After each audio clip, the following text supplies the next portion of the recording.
Masuk. Iya, masuk. Iya.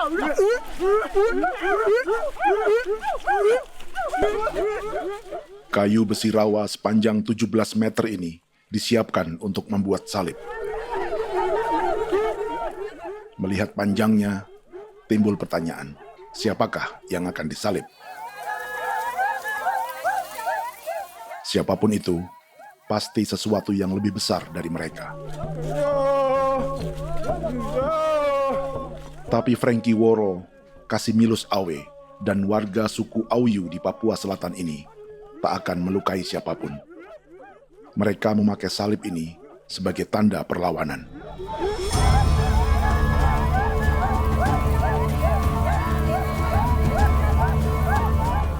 Yang mereka lawan memang lebih besar, yaitu pemerintah Republik Indonesia.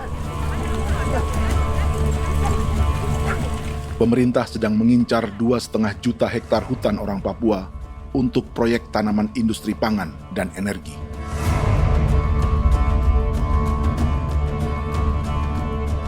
Ratusan kilometer dari salib orang-orang Auyu itu, orang Muyu sedang menyiapkan gerakannya sendiri.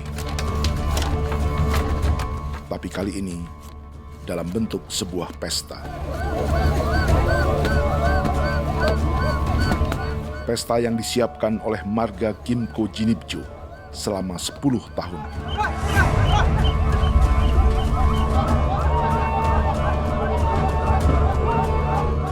Sosok di marga ini adalah Willem Kimco, orang asli Papua yang tak punya kartu identitas kewarganegaraan manapun.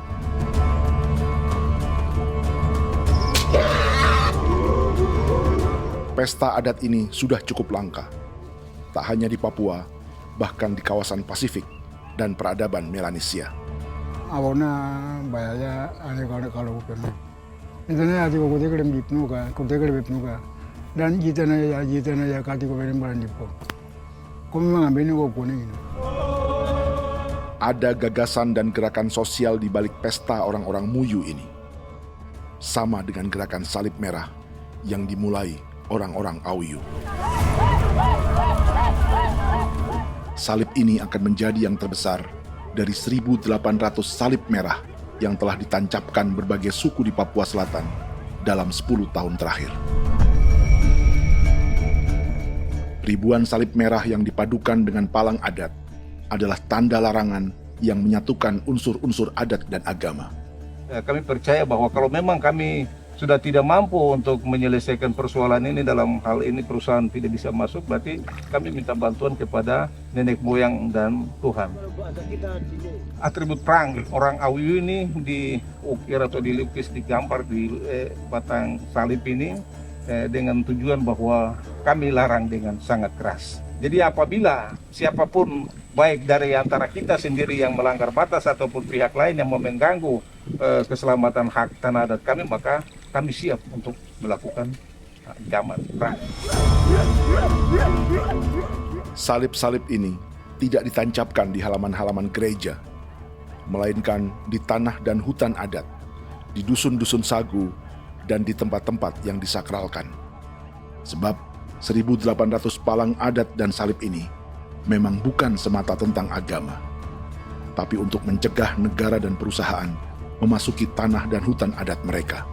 Papua bukan kosong.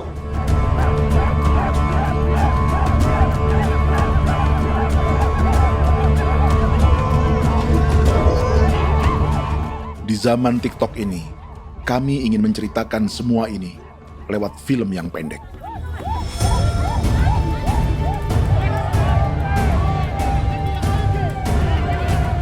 Tapi kami jelas gagal.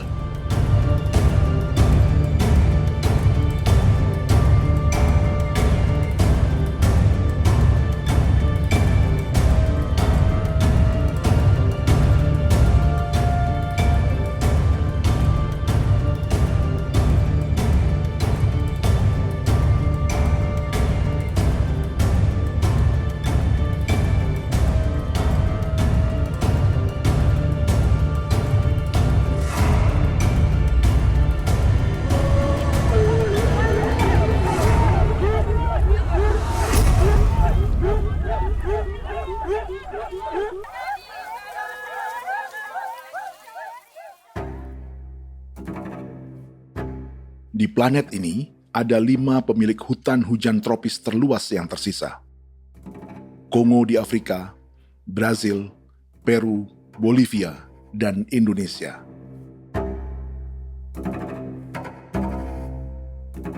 Di Indonesia, satu-satunya pulau yang hutannya masih terjaga adalah Papua, pulau terbesar kedua di dunia setelah Greenland.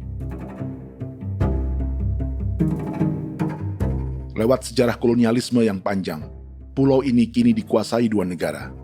Bagian barat oleh Indonesia yang juga dikenal sebagai West Papua, dan bagian timur menjadi Papua Nugini.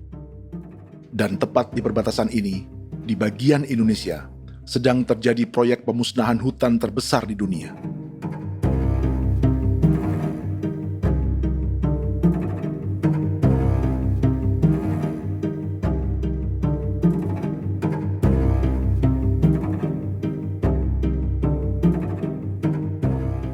Pemerintah Indonesia sedang membuka lebih dari 2,5 juta hektar hutan untuk sawit, tebu, padi, dan peternakan.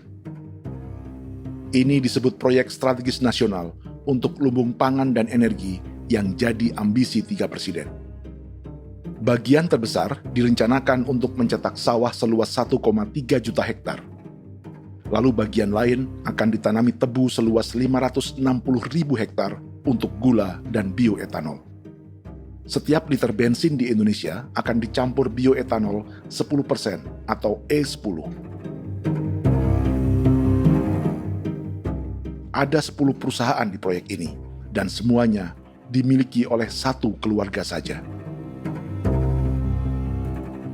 Berikutnya, ada areal sawit seluas 400.000 hektar untuk biodiesel.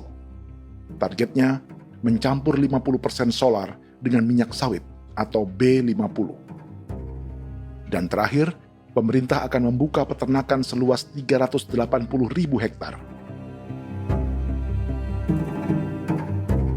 Jadi, apa yang salah dengan proyek pangan dan energi ini? 5 orang Papua dalam film ini akan menjawabnya.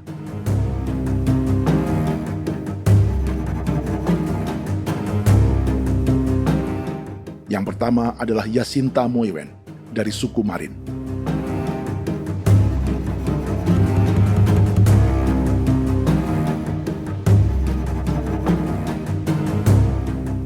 Yasinta dan warga di distrik Ilwayap di Merauke sudah menjadi korban. Hutan dan rawa sebagai sumber pangan dan ekonominya telah dihancurkan. Jalan sepanjang 135 km sedang dibuat, dan di kiri kanannya akan dicetak 1 juta hektar sawah. Mereka sulit menolak atau melawan. Salib sudah digeser, masih datang lagi dengan senjata mereka nih. Karena proyek ini juga dijaga tentara. Macam-macam senjatanya.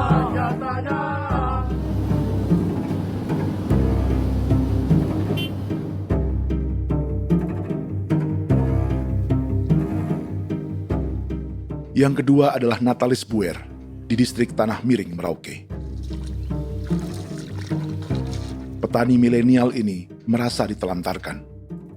Sebab setelah hutannya diubah menjadi sawah, sebagian sawah-sawah ini tak tergarap. Orang asli Papua seperti Natalis tak punya modal untuk benih, pupuk, perawatan, hingga ongkos panen.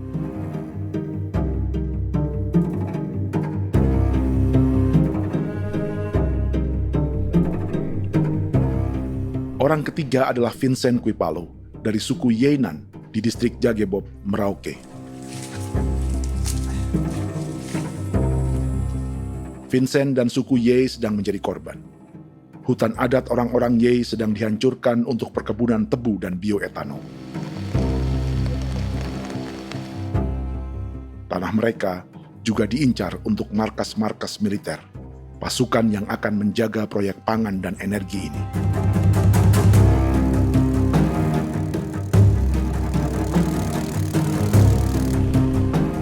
Yang keempat adalah Frankie Woro dari suku Auyu di distrik Fofi, Kabupaten Bovendigul. Hutan dan tanah mereka terancam perluasan perkebunan sawit untuk campuran biodiesel atau B50. Orang-orang dari suku Auyu ini adalah calon korban. Merekalah salah satu pelopor gerakan Palang Adat dan Salib Merah. Meski kadang berseberangan dengan gereja yang mereka anggap lebih mendukung pemerintah dan perusahaan. Mereka bahkan sedang merencanakan gerakan yang lebih besar, dengan salib yang lebih besar. Tanah milik Semu Sobisiba itu bahwa tanah ini diciptakan oleh Tuhan dan memberikan warisan kepada kami. Kami ini hanya hak jaga.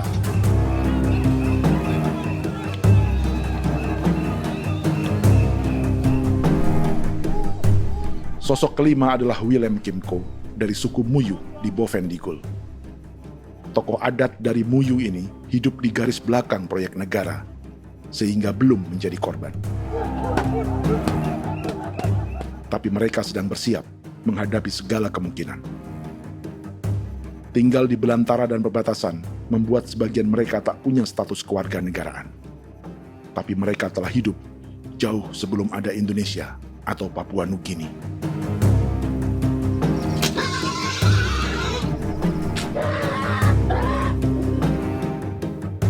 Kelimanya mewakili jutaan orang asli Papua yang sedang terancam eksistensinya.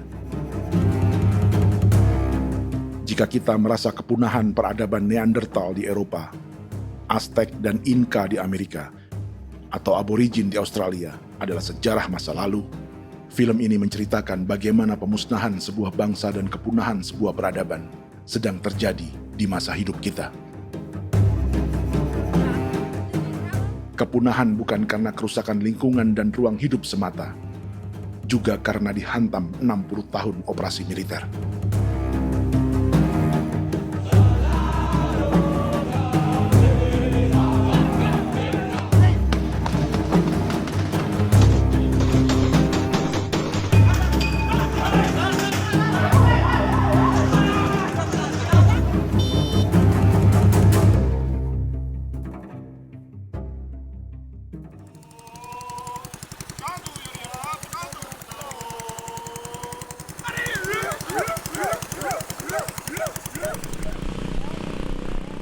Frankie Woro dan orang-orang Auyu sedang berburu.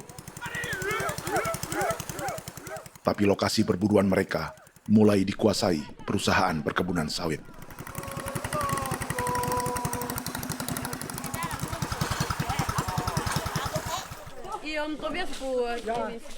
Kita akan menuju arah ke Inabusu. Di sana kami akan masuk di wilayah konsesi perusahaan PT Indo Asiana Lestari, dan di situ ya ada survei-survei mereka yang mereka pernah lakukan, tapi juga kami ada lakukan tanda-tanda saksi di sana.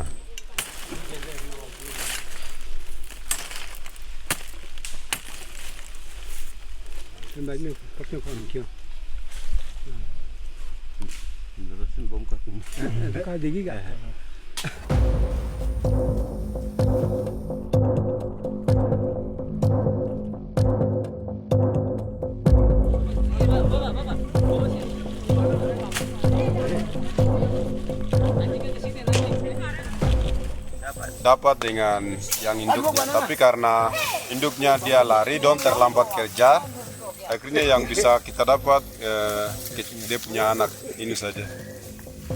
Kalau pakai bahan kayak asli.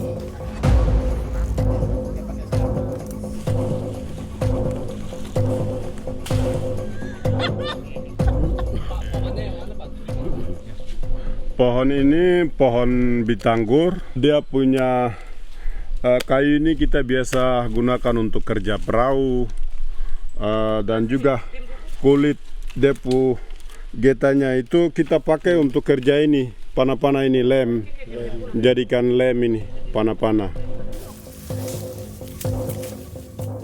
Hutan ini adalah supermarket bagi suku Auyu.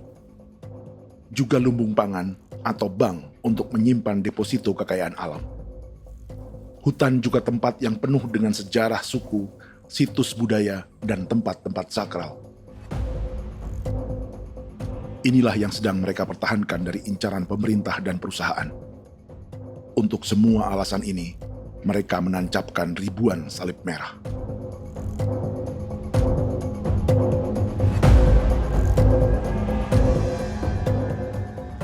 Tapi dari kampung, warga suku Auyu memberi kabar pada Frankie tentang intimidasi oleh aparat negara agar mereka melepas tanah ke perusahaan sawit dan berhenti memasang palang adat dan salib merah.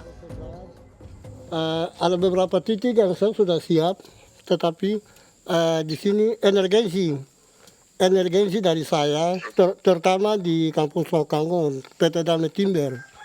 Dia mengganggu saya dengan menggunakan kekerasan maupun pihak hukum.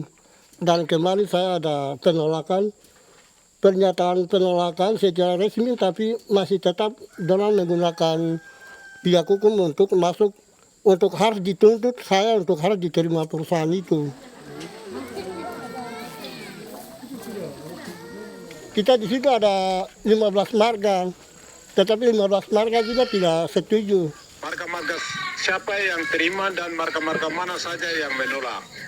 Nanti kita lihat dari pertimbangan itu, dan di situ dan kita undang mereka untuk bicara dengan kami. Sebagai sosok yang aktif dalam gerakan, warga Auyu terus memberi informasi lapangan kepada Frankie yang tak selalu berada di kampungnya. Izin pernyataan yang mereka paksa saya untuk tanda tangan itu, tapi sementara saya tidak tanda tangan. Data semua ada di tangan saya. Ya. Baik, kalau gitu itu lebih bagus karena tanda tangan itu yang berbahaya. Iya. Tanda tangan itu yang lebih berbahaya karena sekarang ini modern dan canggih, dan itu yang mereka biasa pakai untuk tipu muslihat. Mereka biasa pakai itu di tanda tangan itu. Betul. Dari Bambisa juga di Sofia dia masuk untuk memaksakan kami marga untuk harus menerima perusahaan itu. Tapi kemarin kami sudah menolak. Babinsa nama bosku. Babinsa di sini nama bosku. Oh, ya. Itu yang sekarang strategi militer yang sekarang mereka pakai. Jadi yang penting masyarakat itu yang benar-benar mau menolak siap dukung ketua marga siapa yang nanti tampil. Ini adalah peta konsesi sawit untuk biodiesel dalam proyek strategis nasional. Dan di distrik Fofi inilah, orang-orang Auyu hidup dari sungai dan hutan. Tapi Frankie di Bovendigul masih lebih beruntung. Setidaknya dibandingkan Yasinta Mowien di Merauke yang sudah kehilangan hutan dan rawanya.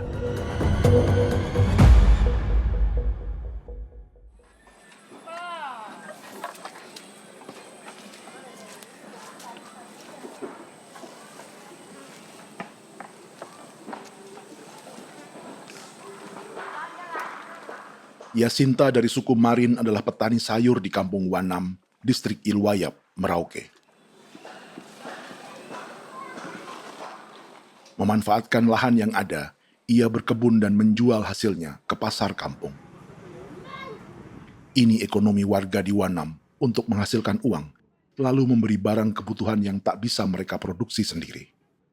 Tapi kehidupan sebenarnya ditopang oleh ekosistem hutan dan rawa. Inilah sumber pangan utama dan peradaban mereka.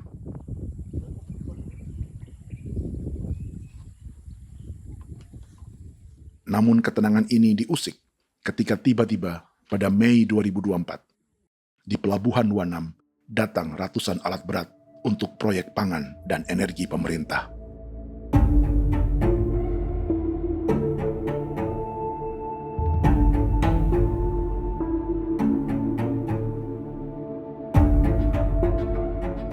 Kami masyarakat setempat kami tidak tahu. Kami kaget pagi-pagi kapal sudah ada di pelabuhan kami.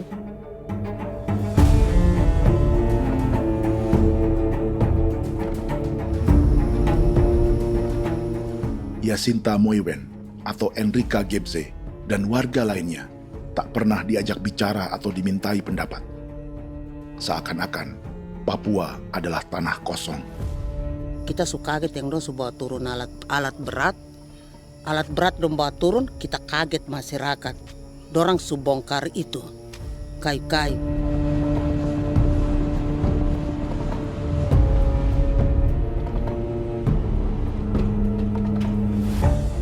Bersamaan dengan alat-alat berat itu, juga berdatangan tentara Indonesia untuk mengawal proyek pembukaan hutan milik Jacinta.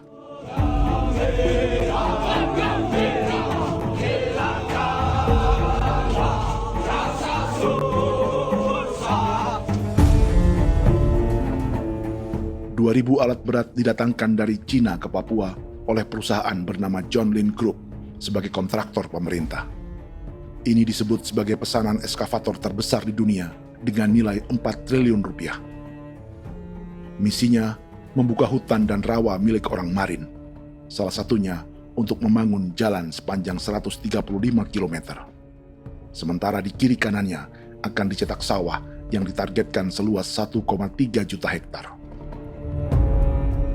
Jalan berupa garis lurus ini bukan rute tradisional ekonomi masyarakat. Jalan ini akan menghubungkan kawasan perkebunan sawit dan tebu di sebelah timur, juga untuk mobilisasi pasukan militer. John Lin Group adalah perusahaan yang dimiliki Andi Samsudin Arsyad atau yang dikenal dengan Haji Isam.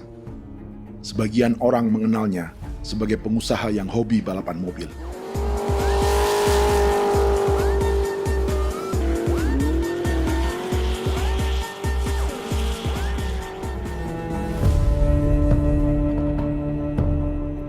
Tapi di Kalimantan, ia berbisnis batu bara, perkebunan sawit, pengolahan karet, penerbangan, perkapalan, dan biodiesel. John Lin Group kini juga menjadi pemilik perkebunan tebu dan pabrik gula terbesar di Indonesia. Sayapnya melebar dari Kalimantan hingga ke Bombana, Sulawesi Tenggara. Perkebunan tebu, pabrik gula, dan industri bioetanol inilah yang juga sedang dikembangkan di Papua. Foto ini adalah momen ketika Isam bersama kerabatnya, Menteri Pertanian Amran Sulaiman dan Menteri Pertahanan Syafri Samsudin, meluncurkan program biodiesel atau B50 di Kalimantan Selatan. B50 artinya, setiap 1 liter solar, 50%-nya akan dicampur minyak sawit. Perusahaannya, PT John Lin Agroraya, menjadi salah satu pemainnya.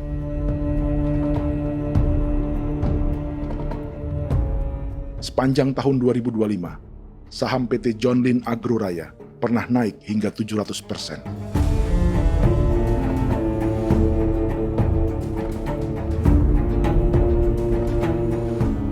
Perusahaan sawitnya yang lain, PT Pradiksi Gunatama, sahamnya bahkan pernah naik 4.000% hanya dalam 1 tahun. Dari harga saham ini saja, nilai kekayaan keluarga Isam diperkirakan mencapai 100 triliun rupiah lebih, menjadikannya salah satu keluarga terkaya di Indonesia dan salah satu pemain penting industri bioenergi. Dan di Papua Selatan inilah sebagian sawit-sawit untuk mendukung program B50 akan ditanam.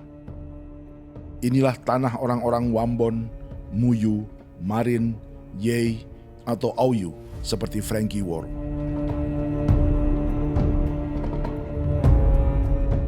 Haji Isam pernah menjadi tim kampanye nasional Presiden Joko Widodo dalam pemilu 2019 saat melawan Prabowo. Bintang Mahaputra Utama diberikan kepada Saudara Andi Syamsuddin Arsyad. Beliau berjasa luar biasa dalam mendorong pertumbuhan ekonomi daerah maupun nasional. Setelah menjadi presiden, Prabowo memberi gelar kehormatan Bintang Mahaputra Utama pada Isam.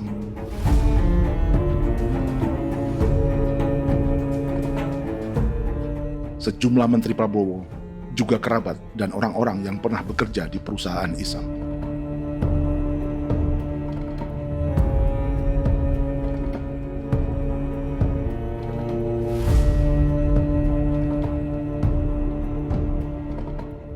Lawan sebesar inilah yang sedang dihadapi Jacinta di kampung Wanam, Merauke. Atau petani perempuan lain seperti Enrika Gebse. Jadi alam kita ini sudah rusak. Jadi kita itu biasa jalan dari sini tuh harus pasang jerat di situ, harus cari makan di situ lagi. Itu tempat-tempat itu pasang-pasang jerat, tempat babi, rusa, sekarang sudah tidak ada lagi.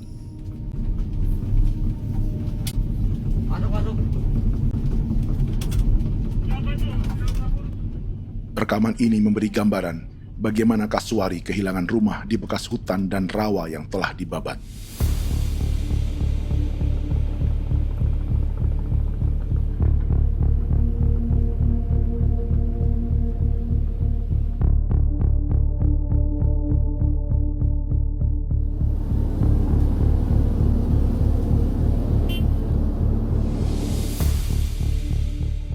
Keterlibatan tentara dalam proyek pangan dan energi di Papua memakai dalih bahwa ancaman terhadap negara kini tak hanya perang secara militer,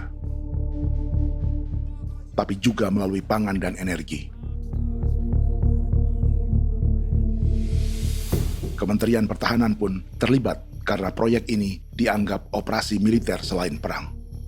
Jadi tugas kamu adalah menjaga sumber cadangan pangan nasional. Macam-macam senjatanya,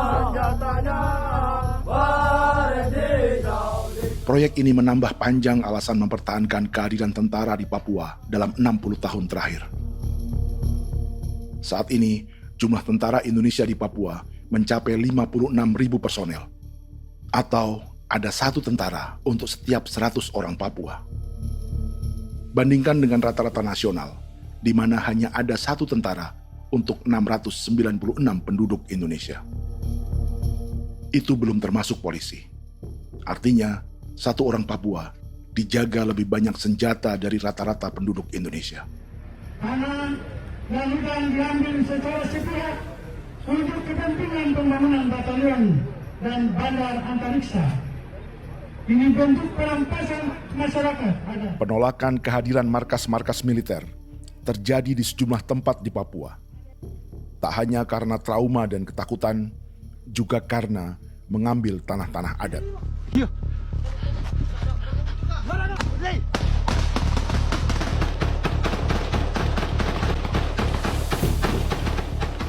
Salah satu alasan mengapa militer terus ditambah di Papua, karena masih ada perlawanan dari Organisasi Papua Merdeka atau OPM selama 50 tahun terakhir.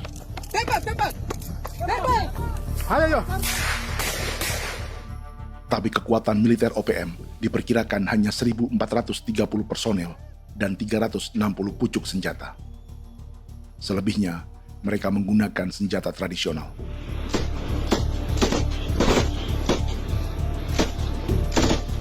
Dengan demikian, kekuatan tentara dan polisi di Papua 58 kali lebih besar dari gerilyawan Organisasi Papua Merdeka.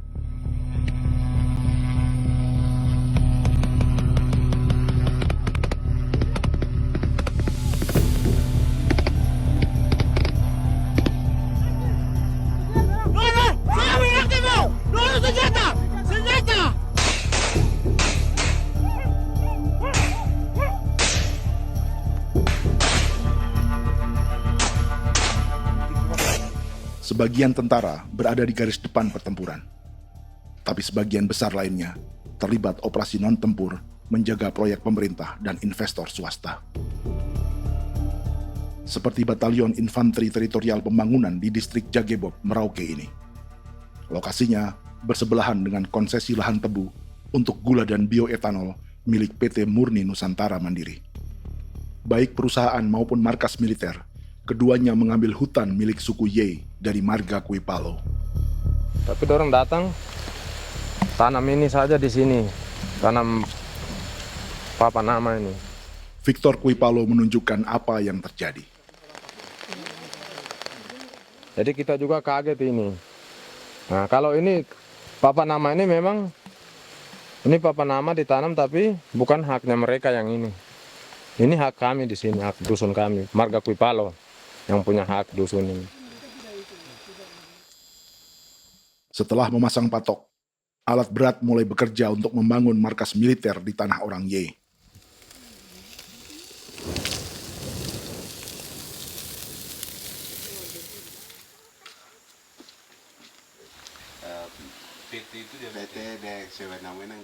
Kehadiran markas militer mengkhawatirkan warga yang pernah mengalami trauma. Takut kenapa? Kalau macam yang awal macam sekarang bu kampung hidup ini kan aman. Terus kenapa harus didirikan korem di sini? Bukankah dengan adanya Korem semakin aman ada tentara di sini? Kalau untuk kampung kayaknya tidak bisa aman kalau ada tentara, paling masyarakat dipukul itu ini. Kalau kampung hidup begini malah saya sejahtera dan saya punya masyarakat. Apa pernah ada pengalaman buruk sebelumnya dengan tentara di daerah sini? Ada yang cerita waktu pos-pos di sini tuh di 13, 12 itu zaman katanya Patimura. Memang kasihan. Malah kita punya orang ini yang dianiaya betul, dipukul. Disuruh kerja bakti tidak mau, atau lama mencari, namanya kita pangkur sagu itu butuh waktu 1 minggu. Kalau lama begitu ya paling diseret apa pukul itu. Operasi militer Indonesia di Papua dimulai tahun 1962 lewat Operasi Trikora. Tapi perlawanan bersenjata pertama di Papua baru dilakukan tahun 1965 di Manokwari. Nanti tanggal 1 Mei jam 12.30 pemerintahan di Irian Barat mutlak akan jatuh di tangan.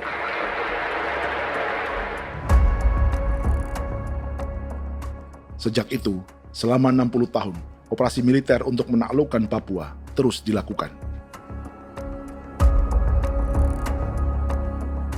Salah satu operasi militer paling berdarah adalah Operasi Wibawa untuk memenangkan Indonesia dalam jajak pendapat tahun 1969. 643 orang tewas di Paniai. Lalu disusul 4.146 korban tewas antara tahun 1977 hingga 1978.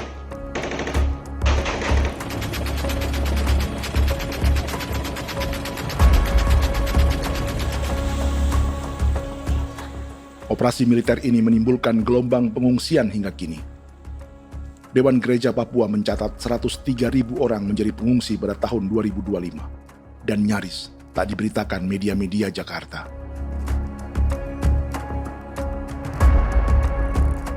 Jumlah pengungsi terbesar tercatat di Nduga yang mencapai 20.000 jiwa. Banyak di antaranya yang sedang hamil, seperti Jubiana, salah satu pengungsi Nduga. Jadi ini tagarik mesti kagi be muguruk berselari di namen wane gosel. Bigari me. Egirik munene an nimbo misle bok selar nene. Wam dagek lek prak de oi kore bangal no so ndak loko yo nandam yanet ndang no gat de nanendi ko nerwa membri wal marwa. Egirik munene wa tri ngel no semana. Oh ngal siya kaya berkumpit nyak masalah orena me wokosuluk. Ri namen wani ko semane kuman nak wani ndemo kolok ndak misri namen bre kolok wanak no semana ne. Nebe minit waru ra kana abi ne dige. War mino pragit de laina bulan Maret April yana mana kantan barang neli na bam ne. Jubiana lalu menamai anaknya pengungsi Kogoya. Selain Jubiana, juga ada Emma dari Maibrat yang melahirkan di hutan. Sampai di kampung gini, katanya bilang ada tentara yang bangun jembatan. Saya capek itu juga pun masih tahan. Kembali lagi ke hutan lagi. Itu sampai saya jatuh di tengah jalan. Orang sampai terbanting di kayu semuanya. Berasa sakit begitu. Melengkapnya tuh Domika Serli, pengungsi Wako. Masyarakat sipil dari kampung Aitrem sementara mengungsi karena kampungnya sementara dikuasai oleh TNI Polri. Seratusan ribu pengungsi di Papua saat ini jauh melampaui jumlah yang mengungsi ke Papua Nugini tahun 1984, yaitu 10.000 orang karena menghindari operasi militer.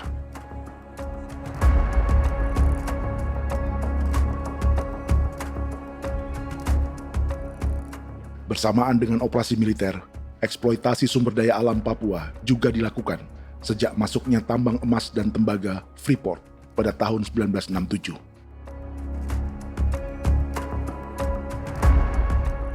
Disusul perkebunan sawit awal tahun 1980-an. Lalu ada perburuan buaya untuk diambil kulitnya. Sebelumnya, ada eksploitasi gas alam di Teluk Bintuni, pencarian besar-besaran kayu gaharu, atau pembukaan hutan tanaman industri. Ini belum termasuk perburuan dan perdagangan ikan arwana di selatan Papua, penebangan kayu merbau dari hutan-hutan Jayapura, emas di Blok Wabu Intan Jaya, bahkan nikel di pulau-pulau kecil Raja Ampat. Dan kini, dalam skala yang belum pernah terjadi dalam sejarah, Papua dipaksa mencetak sawah, tebu untuk bioetanol, dan sawit untuk biodiesel.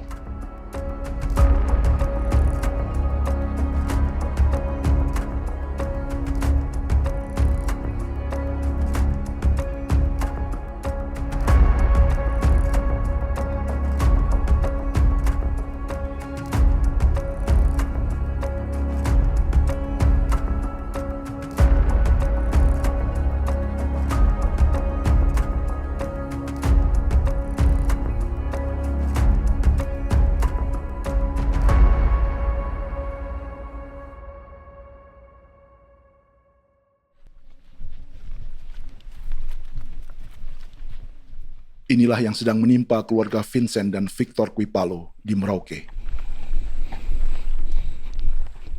Hutan mereka diambil untuk markas militer dan industri perkebunan, PT Murni Nusantara Mandiri. 1 dari 10 perusahaan yang diberi konsesi untuk menanam tebu dan memproduksi gula serta bioetanol seluas 52.000 hektar.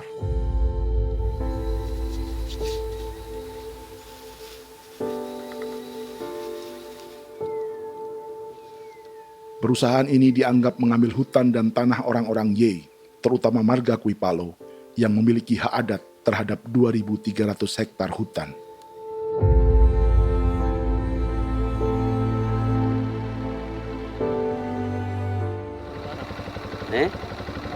Tentara? Tentara. Oh iya, tentara.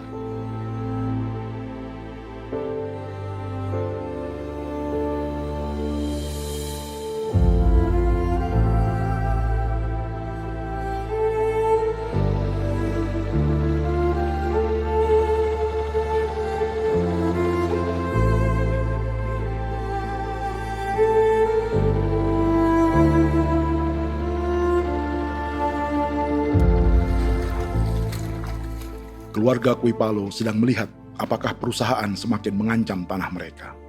Dan kekhawatiran itu terbukti. Iya, makanya tadi saya bilang ini dari sini saja dekat ini sudah masuk di dalam ujung lapang ini. Ini hutan, yang ini hutan yang dorong ada bongkar sekarang ini. Ini sudah punya alat sudah dekat ini. Dekat sekali ini. Ini di sini. Nacau, kelapa itu yang jalan lama, jalan setapak ini. Dari udara, terlihat alat-alat berat semakin mendekati tanah orang-orang Ye, marga Kuipalo.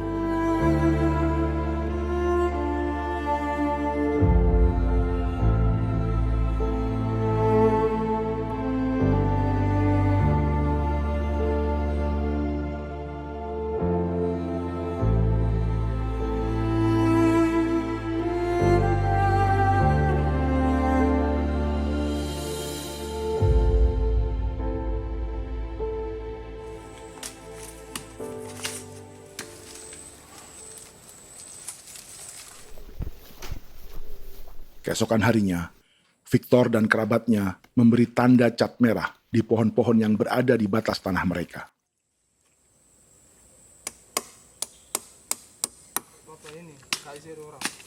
Tapi tanda peringatan adat ini tak diindahkan perusahaan.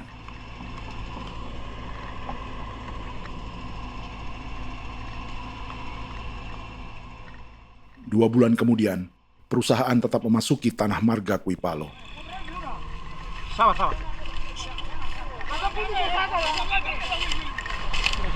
Kami manusia, kau lihat. Tapi tidak sudah sakit hati sekali saya katakan adik. Sudah masuk. Baikin kalau pikiran berubah lagi tangan, kami juga punya tangan. Hanya beda rambut. Mister itu juga. Woi. Buka. Tidak.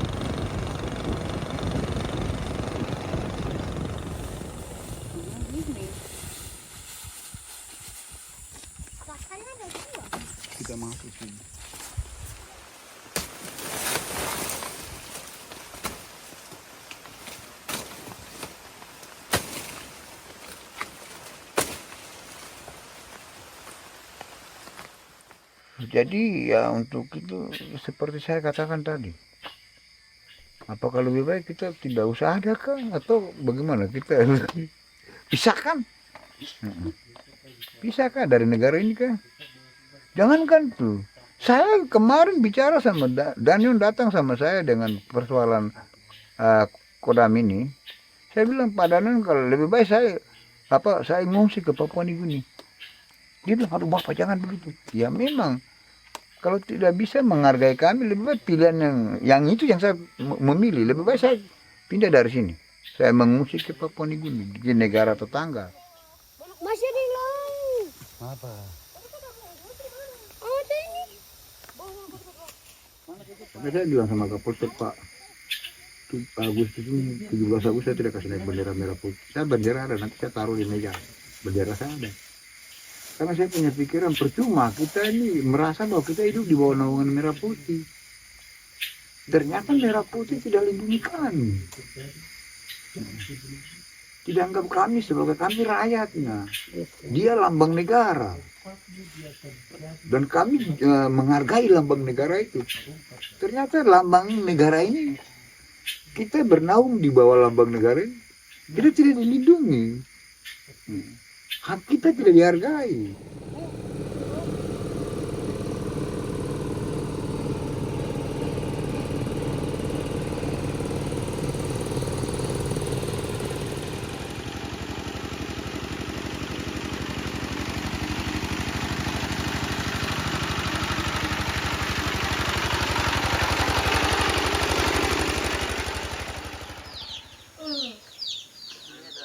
Marga Kuipalo dari suku Ye terus mendapat teror dan intimidasi agar melepas tanah mereka yang hanya dihargai Rp300.000 per hektar. Tapi mereka tidak berjualan tanah. Makanya mama itu tidak suka untuk lepas tanah. Untuk apa? Baru di dalam hutan itu ada obat-obat tradisi. Itu sudah Kalau macam ada sayur juga, kita ambil sayur yang dia tumbuh sendiri. Jadi kita ini mau kemana, kalau itu sudah digusur, ya habis. Kita ini jadi penonton. Jangan sampai kita ini duduk minta di jalan. Jadi kita tidak mau seperti itu. Makanya tanah itu kita tidak melepas. Tapi mungkin orang lain tuh dia senang saja. Lebih baik saya pegang uang merah dulu. Saya bisa beli-beli itu ini. Nanti datang uang sudah habis, gembel. Mau cari kemana lagi, hutan sudah habis. Mau makan ikan di mana, kali sudah hancur. Seperti Yasinta di Wanam, suara dan gerakan kaum perempuan Papua sangat nyaring dan tak bisa diabaikan. Saya sebagai perempuan tolak untuk perusahaan masuk di sini. Karena kalau saya terima anak-anak saya mau dikemanakan, mau tinggal di mana. Apapun yang terjadi saya tetap tolak. Demi tanah ini saya akan berjuang, demi saya punya anak-anak. Yang katanya mengutamakan anak Papua, nyatanya yang kerja kebanyakan ya orang-orang Jawa. Saya sendiri orang Jawa, tapi bukan mau bicara yang tidak-tidak.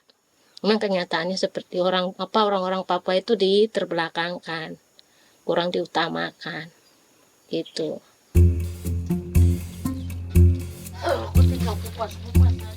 Proyek food estate seperti mencetak sawah, bukannya tak diikuti warga Papua.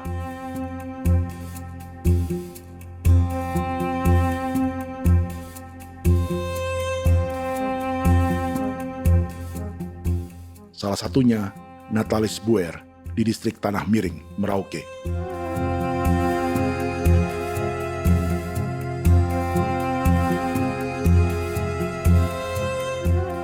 Setelah menghabisi hutan, pemerintah Indonesia mencetak sawah untuk tanaman padi karena beras mulai menjadi makanan pokok menggantikan sagu. Sebagian besar penggarapnya adalah warga transmigran yang datang sejak era 1980-an. Bahkan petani transmigran sudah ada sejak Belanda membuka proyek padi kumbe di distrik Kurik. Lokasi yang sering jadi langganan pejabat Indonesia memamerkan sawah di Papua. Tapi Natalis juga ingin belajar menanam padi atau bersawah. Namun ia kesulitan karena dibutuhkan modal untuk benih, pupuk, hingga pemeliharaan dan panen. Lalu sawah-sawah ini pun mulai dikuasai pendatang.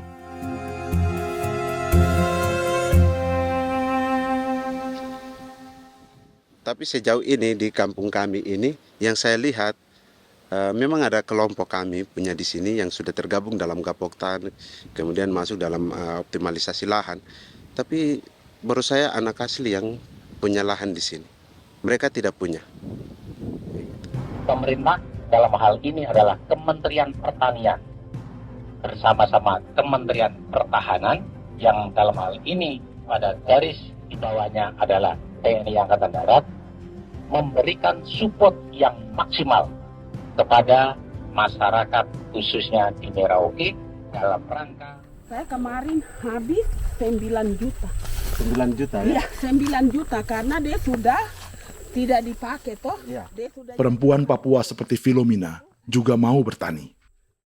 Pemerintah memberi bantuan Rp900.000 per hektar lewat program optimalisasi lahan atau OPLAH. Tapi dibanding biaya produksi dan harga jual gabah, Filomina mengaku berkali-kali rugi dan kini memutuskan tak lagi menggarap sawahnya.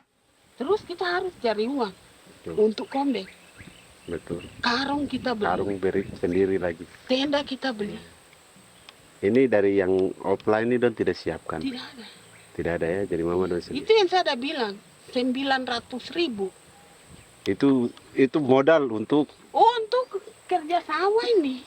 Mulai dari kerja sampai nanti panen. Panen. Wih, ngeri sekali. Iya, lucu toh? Tidak dapat itu. Betul, Mam. Kalau disuruh tanam ubi berhektar-hektar, mari datang. Kita tahu cara rawatnya bagaimana, tanamnya bagaimana, tanam model bagaimana supaya hasilnya model begitu. Kita tahu. Kalau yang ini kan kita baru belajar.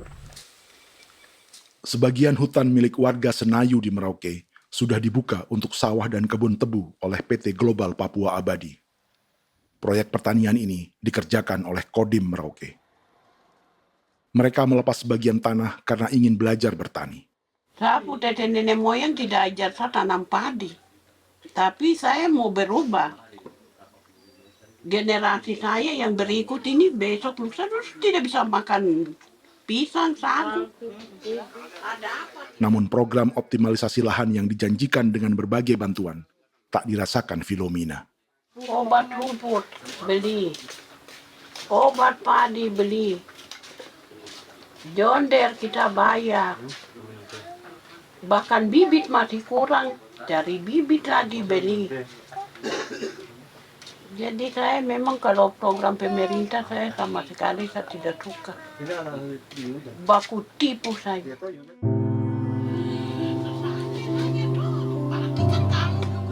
Mereka merasa ditinggalkan sendiri, jatuh bangun belajar bertani padi. Sementara sumber pangan dan air yang semula mudah didapat, kini telah berganti sawah dan kebun tebu. Dulu kita masih bisa jalan, nanti masak di kali, pakai air kali. Minum pakai air kali. Sekarang, kok mau masak? Tidak ada air, Air sudah susu, mau minum tidak bisa. Sudah dengan obat. Drone semprot tebu itu saja drone. Drone yang semprot. Saya lihat di itu. Jadi kita bukan drone yang terbang di atas untuk disemprot. Dong lempar pupuk di bawah ya dia mengalir ke kali. Mengalir ke kali, ke rawa-rawa.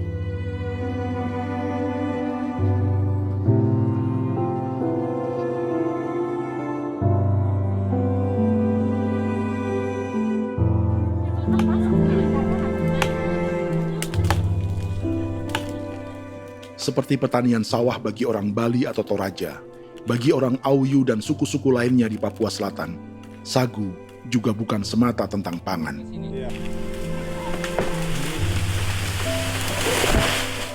Bagi orang Auyu dan Marin, sagu adalah kerabat, sosok orang tua, sosok nenek moyang yang harus dijaga dan dilindungi.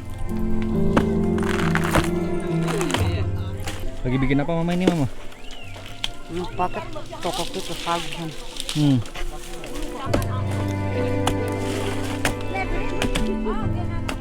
Kami diingatkan oleh leluhur, sagu itu tidak boleh digusur dan tidak boleh diganggu dengan cara apapun, dan di dalam rangka kepentingan apapun tidak boleh. Kamu harus bela, bahkan sampai nyawa pun harus menjadi taruhan demi membela keselamatan pergerakan sagu di atas tanah ini.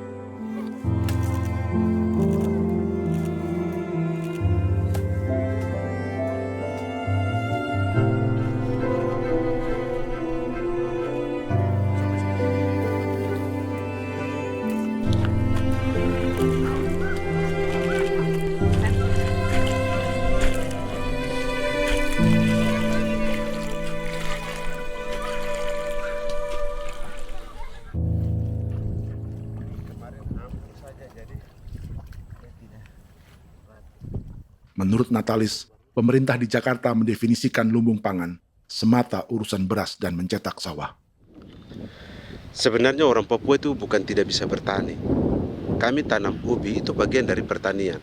Nah, pertanian yang dimaksud oleh pemerintah itu harusnya selalu itu kalau bisa pemerintah harus spesifikkan pertanian apa yang dimaksud, pertanian tanam padi atau pertanian tanam ubi, petasan dan lain-lain. Ini yang harus dispesifikkan dulu.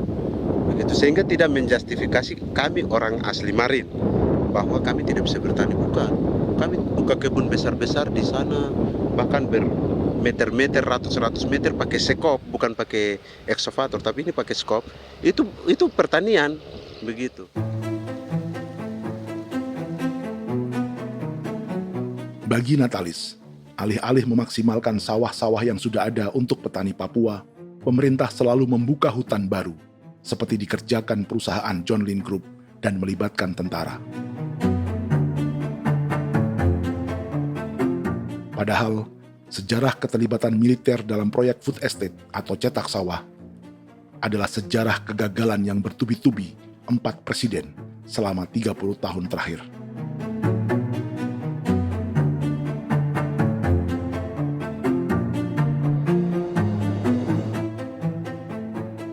Papua bukan yang pertama menjadi proyek lumbung pangan yang melibatkan tentara. Kalimantan telah menjadi korban 30 tahun sebelumnya.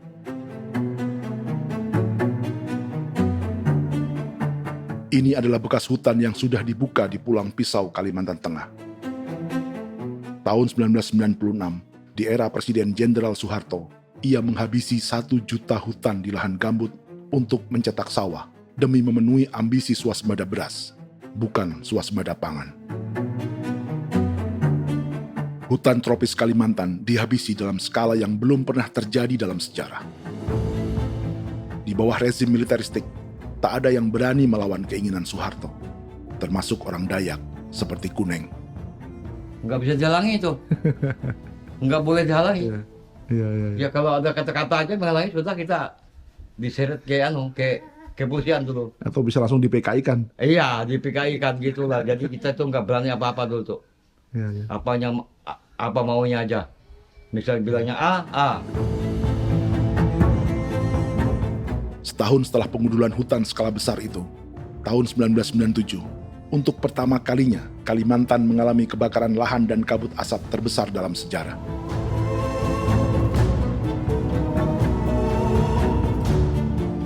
Sebagai ilustrasi, ini kondisi kabut asap tahun 2015.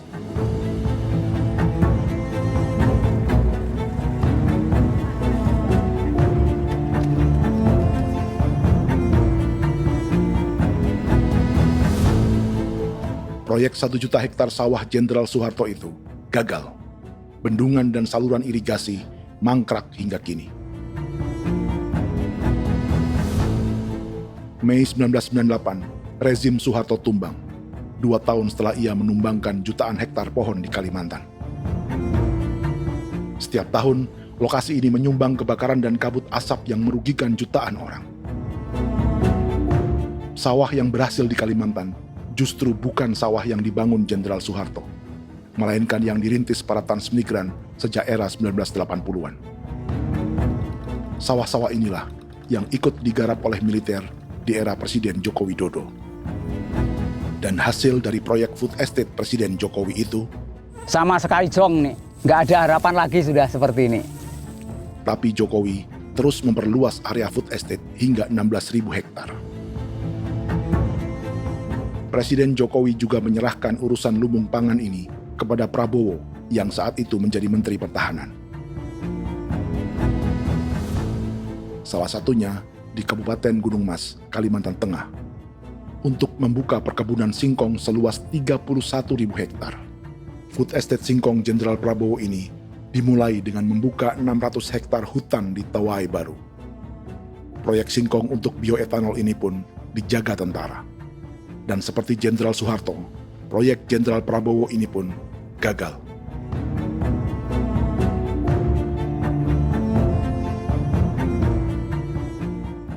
Dengan reputasi ini, Joko Widodo dan Prabowo justru sedang membuka 2,5 juta hektar di Papua.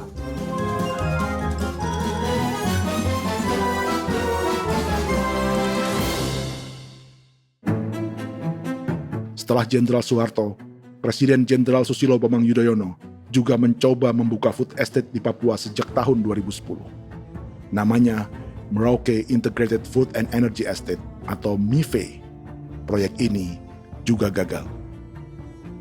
Lalu di lokasi yang sama, Jokowi berusaha meneruskan dengan proyek mencetak sawah 1,2 juta hektar yang juga gagal.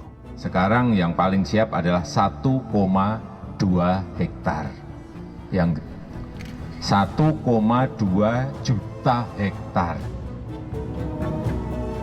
Dan kini, Prabowo yang pernah gagal dengan 600 hektar singkong di Kalimantan justru akan mengulangi di Papua dengan skala 2,5 juta hektar. Di daerah Papua pun harus ditanam kelapa sawit supaya bisa menghasilkan juga BBM dari kelapa sawit.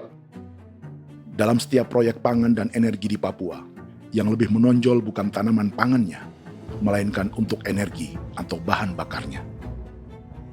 Sawit untuk biodiesel dan tebu untuk industri bioetanol. Ada 10 perusahaan yang diberi konsesi hingga 0,5 juta hektar untuk tebu. Dan 10 perusahaan itu dimiliki oleh 1 keluarga saja.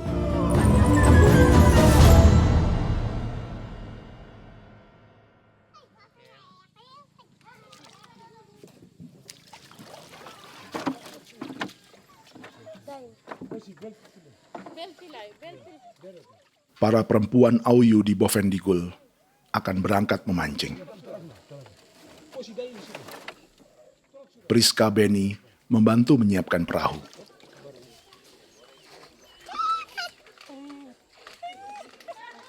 Mereka akan mengumpulkan bahan pangan di hutan untuk persiapan acara penancapan salib merah berikutnya.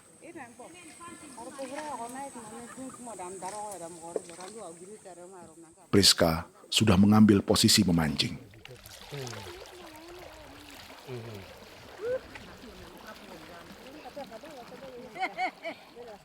1.800 salib merah telah dipasang di wilayah adat berbagai suku di Papua Selatan untuk menghalau perusahaan sawit dan tebu.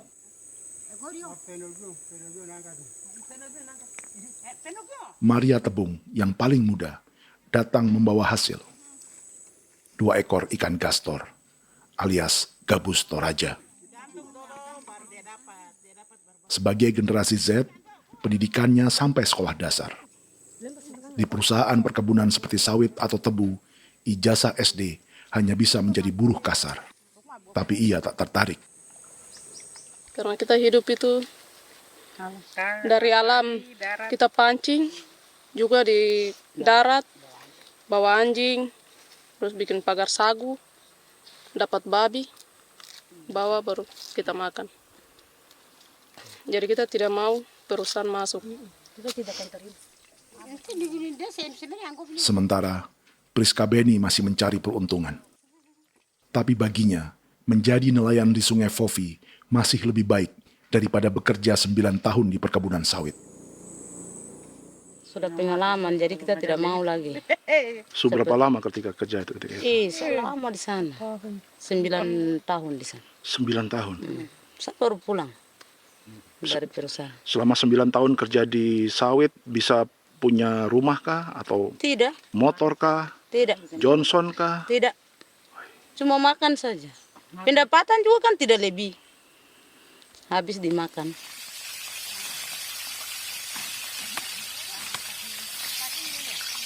Satu minggu libur berapa hari? Tidak libur. Minggu tetap kerja? Tetap kerja. Tidak bisa ke gereja? Hari Minggu kerja. Jadi Dia tidak mengenal agama perusahaan itu. di grup perusahaan sawit Korindo, Priska digaji 2 juta rupiah per bulan dan tinggal di mes karyawan. Tapi gaji itu dipotong bahan makanan atau BAMA rata-rata 1 juta rupiah setiap bulan. Korindo adalah grup perusahaan yang salah satu usahanya adalah hutan tanaman industri dan sawit di Bovendigul dan Merauke. Di Papua, mereka memakai bendera PT Tunas Sarwa Ema. Perusahaan ini pernah memberi bantuan pada Keuskupan Agung Merauke. Keuskupan Merauke belakangan mengeluarkan pernyataan mendukung proyek strategis nasional di Papua.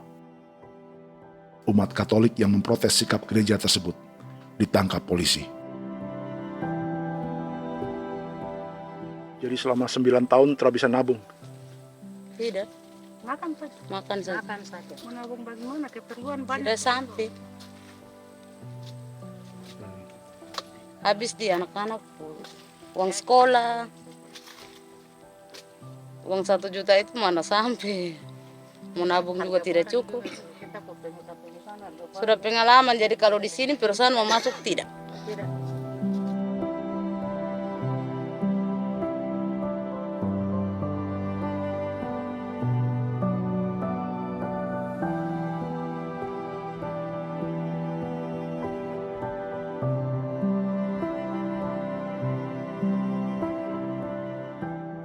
Dan menu makan siang seperti ini agaknya sulit bagi buruh sawit atau tebu yang digaji 2 juta rupiah per bulan. Generasi Z seperti Maria Tebung atau generasi milenial seperti Priska Beni punya matematika ekonominya sendiri. Sawit untuk biodiesel atau tebu untuk bioetanol tak akan ada bedanya bagi mereka.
Perkebunan tebu 1,5 juta hektar di Merauke adalah ide 3 presiden untuk menggenjot penggunaan bioenergi sebagai campuran bahan bakar fosil.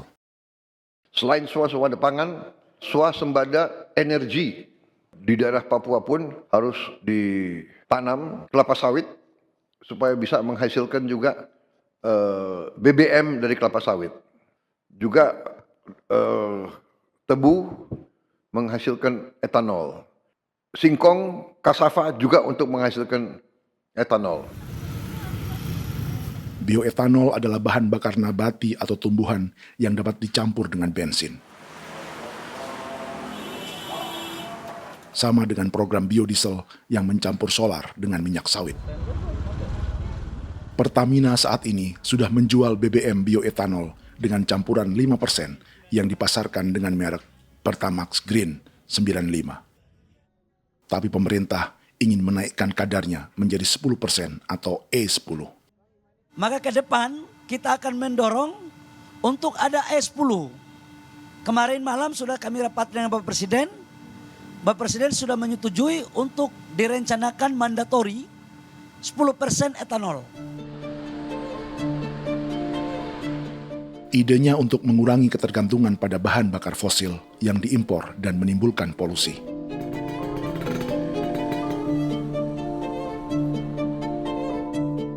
Tapi bioetanol bukannya tak mengorbankan lingkungan, hutan, rawa, dan manusia. Karena program E10 membutuhkan 7,3 miliar liter bioetanol, maka lahan yang dibuka untuk menanam tebu bisa mencapai 1,3 juta hektar. Sementara saat ini, luas perkebunan tebu di Indonesia hanya 500 sampai 600 ribu hektar. Artinya, butuh lahan baru hingga 800 ribu hektar untuk menanam tebu. Dan 500 ribu hektar diantaranya sedang dibuka di Papua. Hutan yang tadinya untuk menumbuhkan pangan, berubah jadi tanaman untuk bahan bakar di jalanan. Kecepatan pulihnya hutan beradu dengan jumlah dan kecepatan kendaraan di jalanan.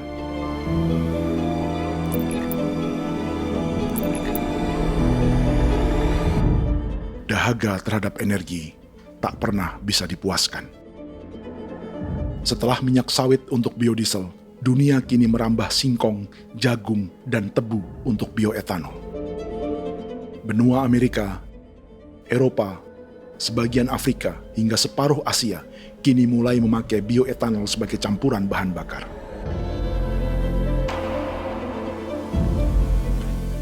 Selain perebutan lahan, masa depan dunia juga dibayangi semakin mahalnya harga pangan karena persaingan antara perut manusia dengan tangki kendaraan.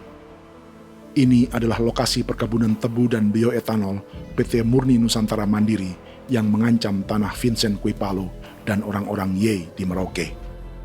Beberapa kilometer di selatan adalah PT Global Papua Abadi yang mengancam tanah orang-orang Muyu dan Marin. Dua perusahaan ini adalah bagian dari 10 perusahaan yang mendapat konsesi lahan untuk tebu dan bioetanol di Merauke. Batas konsesi mereka bahkan sama dengan batas negara Indonesia dengan Papua Nugini. Salah satu ciri bahwa peta konsesi ini dibuat di Jakarta dari atas meja.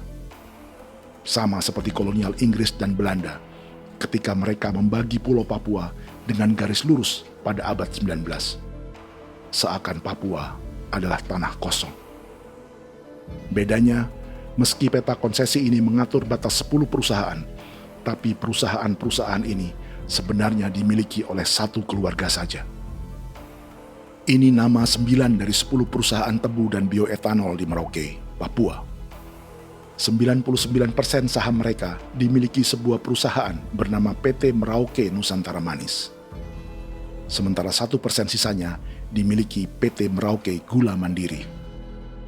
Tapi saham kedua perusahaan ini dimiliki PT Merauke Sugar Group.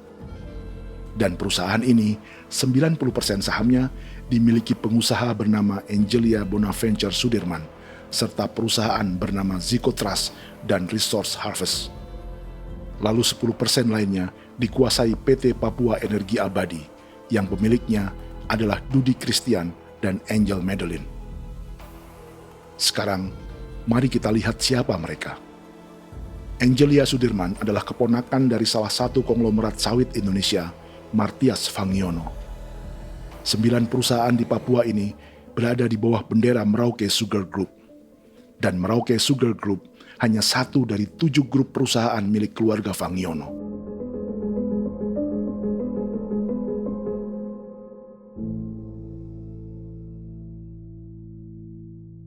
Ini Martias Fangiono. Seperti Haji Isam, Martias selama ini dikenal sebagai pengusaha sawit yang kini merambah bisnis tebu dan bioetanol. Ini momen saat penanaman perdana tebu di Merauke bersama Presiden Joko Widodo Juli 2024. Di sini juga ada anak Martias Fangiono, yaitu Wirastuti Fangiono. Wirastuti adalah salah satu yang menonjol dari keluarga Fangiono. Tahun 2025, Forbes mencatatnya sebagai konglomerat termuda dengan kekayaan 23 triliun rupiah yang mengendalikan 2 grup usaha, FAP Agri dan Surya Dumai Industri. Keduanya adalah perusahaan sawit dan biodiesel. Anak dan bapak ini adalah investor utama bagi Jokowi dan Prabowo untuk proyek tebu dan bioetanol di Papua. Sementara yang ini adalah mertua Sitorus, pemilik raksasa agribisnis dunia, Wilmar International, yang juga memegang konsesi sawit di Papua lewat berbagai perusahaan.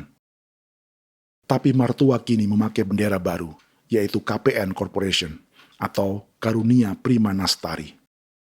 KPN inilah yang memiliki kelindan bisnis dengan keluarga Fangiono untuk proyek tebu Merauke. Apalagi grup Wilmar yang didirikannya juga pemain gula utama di Australia. Tahun 2010, Wilmar membeli 100% saham perusahaan gula terbesar Australia, Sucrogin. Akuisisi senilai 1,5 miliar dolar Amerika ini langsung menjadikan Wilmar pemain tebu terbesar kelima dunia. Sebagian bibit tebu yang ditanam di Merauke adalah varietas yang dikembangkan Lembaga Riset Gula Australia atau Sugar Research Australia. Sugar Research Australia lalu menjalin kontrak pengembangan bibit dengan PT Global Papua Abadi milik Fangiono. Tapi masalahnya, Sugar Research Australia adalah badan publik yang tugasnya memajukan petani tebu dan sebagian dananya berasal dari pajak warga Australia. Itu artinya, warga Australia membiayai pengembangan bibit tebu untuk investor dan pemerintah Indonesia. Dokumen ini menunjukkan bahwa lembaga yang dibiayai warga Australia itu pernah memiliki kontrak penyediaan bibit dengan PT Global Papua Abadi milik keluarga Fangiono. Kontrak itu baru berakhir pada November 2024. Artinya, saat Presiden Jokowi dan keluarga Fangiono menanam bibit tebu pada Juli 2024 ini, kontrak itu masih berlaku. Nama lain dalam keluarga ini adalah Siliandra Fangiono, yang pada tahun 2024 dijuluki Raja Sawit Termuda dengan kekayaan 39 triliun rupiah dalam catatan Forbes. Ia mengendalikan grup First Resources. Secara umum, keluarga Fangiono memiliki 20 perusahaan di Sumatera, 32 perusahaan di Kalimantan, 1 di Jakarta, 2 di Singapura, dan 25 perusahaan di Papua. Di Papua, perusahaannya tersebar dari Sorong, Mapi, hingga Merauke. Para politikus dan pejabat Indonesia terus membesarkan konglomerasi, meski Martias Fangiono pernah divonis 1,5 tahun penjara karena kasus pembalakan liar dan kebun sawit ilegal tahun 2007. Sementara tahun 2022, Wilmar terlibat kasus korupsi ekspor minyak sawit dan divonis mengembalikan kerugian negara 11,8 triliun rupiah. Tumpukan uang ini disebut sebagai pembayaran dari grup Wilmar yang diterima secara simbolis oleh Presiden Prabowo pada Juni 2025 lalu. Tapi peran raksasa biodiesel dan bioetanol dunia ini belum akan surut di Indonesia. Bahkan sebaliknya. Sebuah dokumen presentasi bisnis dari Wilmar International Limited pada tahun 2010 ini bisa menjadi petunjuk. Presentasi ini bagian dari proses pembelian 100% saham raksasa tebu Australia, Sucrogin. Dalam presentasi ini, Wilmar mengaku ditawari konsesi lahan 200.000 hektar di Papua, atau dulu disebut Irian Jaya, untuk menanam tebu. Dengan penerbangan hanya 2,5 jam dari kantor Sucrogin di kota Townsville ke Merauke, Wilmar akan mengawinkan bisnis gula dan bioetanolnya menjadi pemain dunia. Dan lokasi yang diincar oleh Wilmar adalah distrik Ilwayap di Merauke, kampung halaman Yasinta Moiwen. Dan persis disinilah, 14 tahun kemudian, ribuan eskavator John Lynn Group milik Haji Isam mulai membuka hutan sebagai kontraktor pemerintah. Presentasi dan gagasan ini dibuat oleh Wilmar pada Juli tahun 2010. Sebulan kemudian, Agustus 2010, pemerintah Presiden Susilo Bambang Yudhoyono meluncurkan proyek Lumbung Pangan dan Energi Merauke atau Merauke Integrated Food and Energy Estate. Targetnya membuka lahan 1 juta hektar dalam 5 klaster yang masing-masing 200.000 hektar. Angka yang sama dengan presentasi Wilmar. 5 tahun kemudian, 2015, giliran Presiden Joko Widodo yang mau melanjutkan proyek pangan dan energi 1,2 juta hektar. Menjelang pensiun sebagai presiden, Jokowi kembali menggencarkan proyek ini dan melibatkan Prabowo sebagai Menteri Pertahanan. Jokowi lalu mendukung Prabowo sebagai presiden berpasangan dengan anaknya, Gibran Rakabuming Raka sebagai wakil presiden. Kini, setelah menjadi presiden, giliran Prabowo yang melanjutkan proyek bioetanol dan biodiesel dengan memobilisasi militer dan melibatkan pejabat-pejabat yang juga para elit partai koalisinya.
...300 tahun lalu, hutan-hutan di Pulau Jawa dalam waktu singkat berubah menjadi perkebunan tebu di bawah rezim kolonial Belanda. Orang Jawa menjadi buruh dan petaninya dipaksa menanam tebu. Dari kolonialisme dan politik tanam paksa itu, Belanda memperkaya negara dan para investornya. Tak puas membuka hutan untuk perkebunan di Jawa dan Sumatera, kolonial Belanda menanam tebu hingga di Suriname dan mengerahkan ribuan orang Jawa sebagai buruh pada tahun 1890. Inggris yang sudah menguasai negara seluas India dan Papua Nugini pun masih menanam tebu jauh di tengah Samudra Pasifik, di tanah orang-orang Fiji. Lalu memindahkan puluhan ribu orang India menjadi buruh di sana. 200 tahun sebelumnya, ratusan ribu orang Afrika bahkan diperbudak untuk bekerja di perkebunan-perkebunan tebu Spanyol dari selatan Eropa hingga Karibia, Kuba, atau Jamaika. Jika dulu tebu menjadi gula atau emas putih, kini cerita kolonialisme tebu berlanjut di Papua untuk bahan bakar nabati atau bioetanol. Dan seperti semua cerita tentang kolonialisme, akan ada yang berpesta dan ada yang membayar. Dalam setiap cerita pesta kolonialisme, baik di Jawa, Karibia, atau di Papua, selalu melibatkan para elit lokal, dari pejabat, perwira, hingga agamawan. Tapi dalam setiap kolonialisme, juga selalu ada cerita tentang mereka yang mempertahankan diri dan melawan.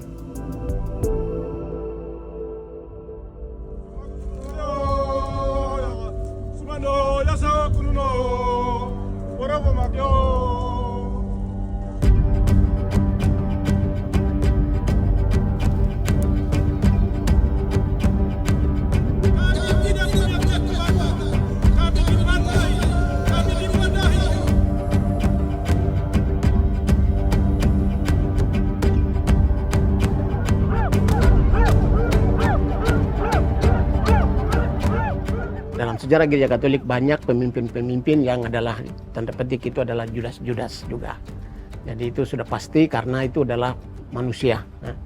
Satu sisi sebagai manusia dalam perjalanan digoda, apalagi ada dalam posisi-posisi jabatan ya mungkin banyak tawaran-tawaran lain, lalu disitulah terjadi pergeseran keberpihakannya kepada misi gereja tadi itu untuk umat, untuk mereka yang tertindas. Orang kirim ekskavator, orang kirim tentara, orang kirim polisi. Pukul kami bukan pencuri, kami tidak pernah mencuri orang barang. Kami tidak pernah menangis ke orang lain. Kami tidak pernah menangis ke kita bapak mama, kami menangis kepadamu. Tuhan, kami lemah. sudah tahu ya. Dia kata ini hijau cikui ya. Orang datang ke bangsa kami, ke wilayah kami untuk kasih habis kami.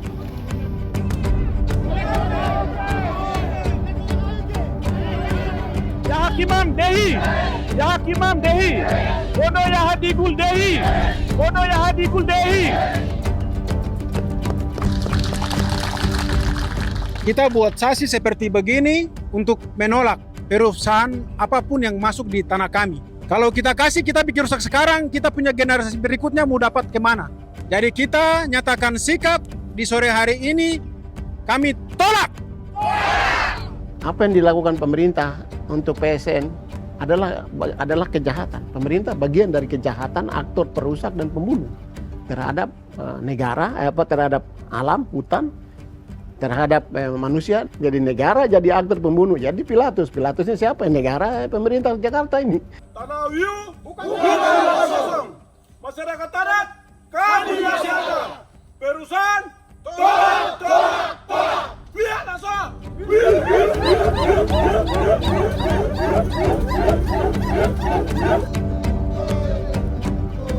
Jika tanah adat dan hutan adat hilang, kami mau hidup di mana?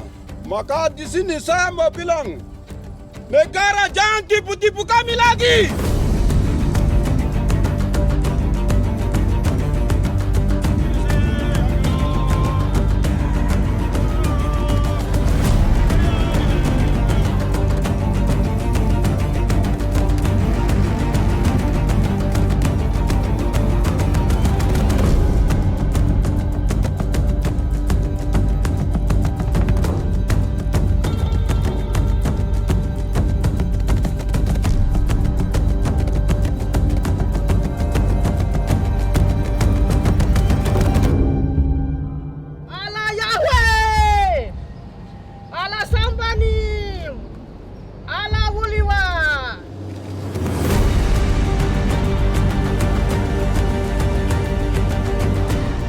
Kalau kami dianggap orang Papua itu bagian daripada Republik ini, tolong hargai kami. Dengan adanya PSN, PT John Lindrop yang sudah menerobos tanah kami dan hutan kami, merusak alam kami. Itu yang kami datang ke Jakarta jauh-jauh dari Papua. Kami mau bersuara kepada Bapak Presiden Prabowo Subianto, di mana keadilan untuk masyarakat Papua.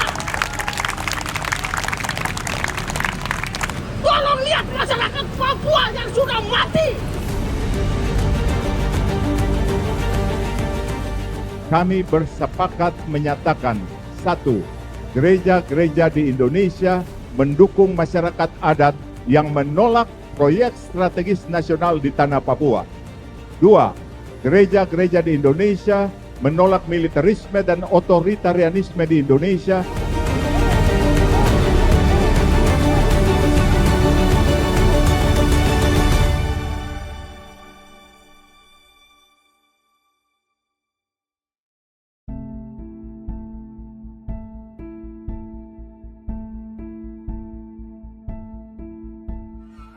Kita sering merasa banyak hal buruk sudah jadi cerita sejarah. Dan kita sekarang hidup lebih baik, lebih beradab, atau mustahil melakukan kejahatan seperti di masa lalu. Kita tidak lagi menghukum mati orang dengan memenggal kepalanya. Kita menembaknya atau menyuntik racun agar tertidur dan mati. Tapi ada hal-hal yang tak berubah. Salah satu pembantaian yang kuat di ingatan kita adalah kejahatan Nazi atau genosida di Rwanda. Padahal pembantaian juga sedang terjadi di masa kita, seperti di Gaza, Palestina. Penghancuran sebuah peradaban seperti Indian di Amerika atau aborigin di Australia juga kita anggap masa lalu. Sekarang kita merasa lebih baik dan lebih toleran. Padahal proses penghancuran bahkan pemusnahan yang sama sedang terjadi terhadap bangsa Melanesia di Papua. Begitu juga dengan praktik kolonialisme. Kita merasa penjajahan seperti dilakukan Portugis, Inggris, atau Belanda sudah menjadi sejarah. Dan Indonesia tidak mungkin menjajah. Padahal itulah yang sedang terjadi dan dirasakan di Papua.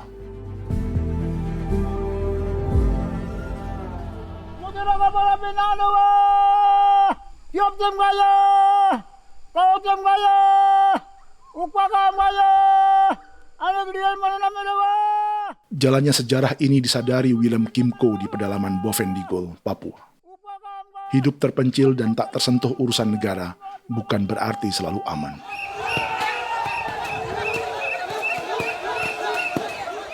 Untuk sampai di tempat ini, orang-orang Muyu menempuh 2 hari berjalan kaki mengarungi hutan, lembah, dan sungai. Termasuk mereka yang datang dari perbatasan Papua Nugini. Mereka berkumpul untuk memenuhi undangan pesta adat yang disebut Awon Atatbon atau Pesta Babi. Yang mengundang adalah marga Kimco Jinipjo. Yang dituakan di marga ini adalah Willem Kimco. Ia tak punya kartu tanda penduduk dan kewarganegaraan manapun, baik Indonesia atau Papua Nugini. Tahun 1984, 10.000 orang Papua, terutama suku Muyu, mengungsi ke Papua Nugini untuk menghindari operasi militer Indonesia, termasuk Willem Kimco.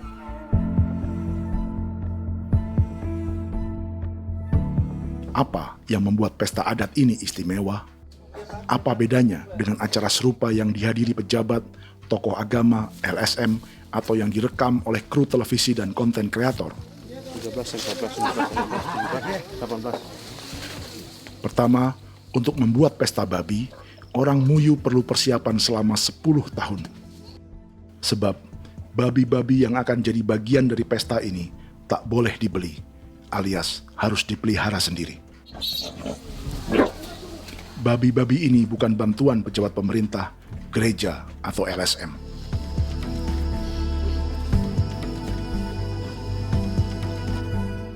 Yang kedua, babi-babi ini tidak dipelihara di kandang. Jadi punya nama babi ini kah? Harimau. Harimau? Harimau. Dia kulit dengan ini bulu di harimau, macam harimau begitu yang kasih nama harimau. Setelah diberi nama, mereka dilepas liarkan di hutan sejak kecil. 10 tahun kemudian, jika tiba saatnya pesta, para pemburu akan mencari mereka di dalam 479 hektar hutan milik marga Kimco. Suku atau marga lain tak akan mencurinya di hutan, karena mereka sudah punya babi dan wilayah masing-masing. Itu artinya mereka harus tetap menjaga dan mempertahankan hutannya agar babi-babi bisa hidup. Demikian juga dengan lahan pangan mereka, yang menumbuhkan sagu, keladi, atau aneka sayuran.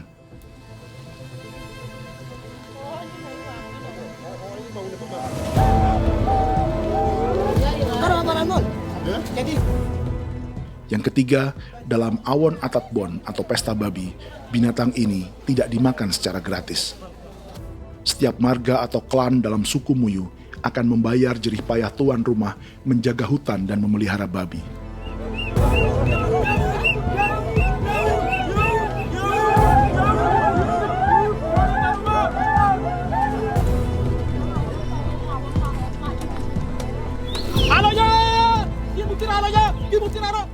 Ini seperti arisan untuk menjaga budaya dan lingkungan. Bagian dari budaya dan ekonomi timbal balik yang ditandai dengan siklus memberi dan menerima.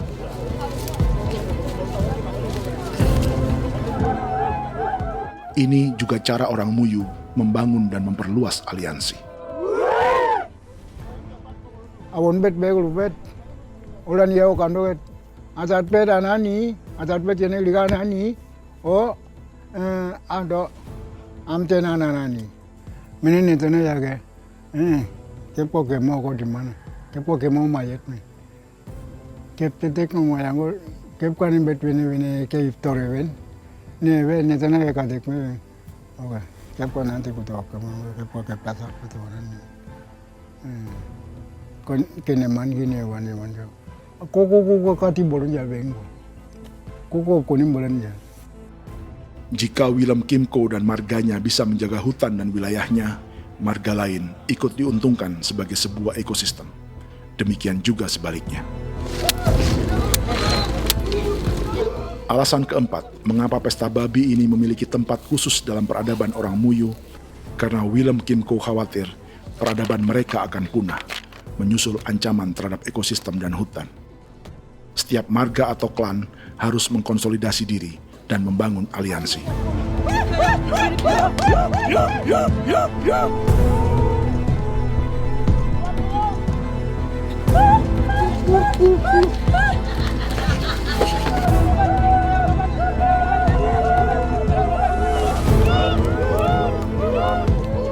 Kekhawatiran Willem dan orang-orang Muyu tak berlebihan. Ruang hidup mereka bersinggungan dengan proyek bioetanol dan biodiesel pemerintah Indonesia. Mereka juga tahu apa yang telah dan sedang menimpa suku lain seperti Auyu di Bovendikul atau Yainan dan Marin Anim di Merauke.